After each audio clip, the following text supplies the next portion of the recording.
एक समय की बात है कि एक बार क्या हुआ, जब किसान की बीवी जब उसके साथ में रहती थी तो लगता था कि किसान कुछ गड़बड़ कर रहा है। यह सोचते हुए उसकी बीवी को अपने किसान पर शक हुआ और वह उससे चिल्लाने लगती थी, कहती थी, तुम ऐसे क्यों करते हो। यह सोचते हुए वह कहने लगता है, ऐसा मैंने क्या कर दिया जिससे तुम हमसे इतना नाराज हो।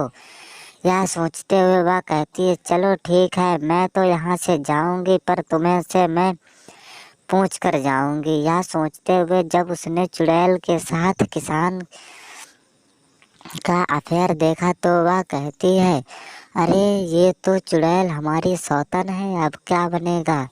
यह सोचते हुए वह कहती है, तुम तो चुड़ैल के साथ सौतन बनाए फिर रहे हो और इसीलिए हमें बता रहे हो। यह सोचते हुए वह चुड़ैल के साथ में रहता था और कहता था, अब तो तुम ही हमारी जिंदगी हो। यह सोचते हुए जब उसकी बीवी को यह बात नहीं पता थी तो यह एक दिन पता चली तो घर में सब लोगों को बुलाया गया और कहा, देखो मेरी सौतन आ गई है। यह तभी इतना सोचते हुए सब लोग घबराने लगे, कहने लगे, अरे ऐसा नहीं होगा। तभी आवाज़ें भी बहुत सारी आ रही थी, तेज गूंजों में उसने सबको उठा उठा कर पटका था। लेकिन जब सभी बैठे तो वह कहने लगा, अच्छा अच्छा, मुझे ये बताओ आपका कैसा हाल है। यह सोचते हुए कहने लगता है, तू मेरी सौतन है, मेरा हाल कैसा होगा। यह जब उसे पता चला तो उसने कहा, अब मैं तुम सभी लोगों को मारना चालू कर दूंगी। इतना सोचते हुए वह कहता है, अरे नहीं नहीं, किसी को मारना नहीं। तभी चुड़ैल वहां से चली जाती है और कहती है, अरे तुम्हारे अभी दिमाग में क्या बसा हुआ है, हमें छोड़कर किसी और के साथ में मटर गश्ती कर रहे हो। इतना सोचते हुए किसान कहता है, तू अपनी बात को अपने पास रख वरना तुझे बहुत मारूंगा। यह बात जब उसकी सास और ससुर को पता चली तो उसने चुड़ैल को बुलाया और कहा, अच्छा तू मेरी बेटी की सौतन है, आज से तुझे मैं बताता हूँ कि सौतन होता क्या है।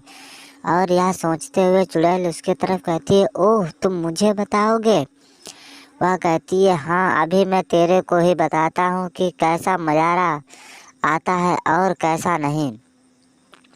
यह सोचते हुए वह घबरा जाती है और कहने लगती है, अच्छा अच्छा, तुम मुझे बताओगे कि सौतन क्या होती है। इतना सोचते हुए वह कहती है, तुम्हें जो करना वो तुम कर लो, मगर मैं तो उस तुम्हारे बेटे के साथ ही रहूंगी, चाहे कुछ भी हो जाए। इतना सोचते हुए चुड़ैल तो चली जाती है और वह कहते हैं, चलो अब हमें लगता है कुछ अपने दामाद जी से ही सहायता लेनी पड़ेगी। इतना सोचते हुए वह गए और कहने लगे, तुम इसे छोड़ क्यों नहीं देते बेटा। यह सोचते हुए किसान कहता है, अरे मैं कैसे छोड़ दूं, ये मेरी असली बीवी है।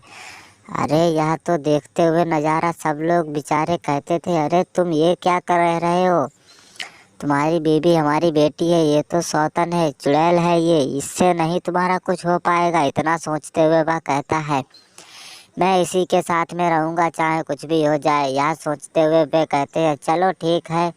इतना सोचते हुए उसे पकड़ा और उसे भी फेंक दिया। सभी लोगों को जब बाहर फेंक दिया तो यह सोचते हुए वह कहता है, अब मैं तुम्हारे साथ रहूंगा और तुमसे दूर भी नहीं जाऊंगा। यह सोचते हुए चुड़ैल सौतन बन गई और किसान उसके साथ में अपनी हंसी खुशी जिंदगी बिताने लगा। और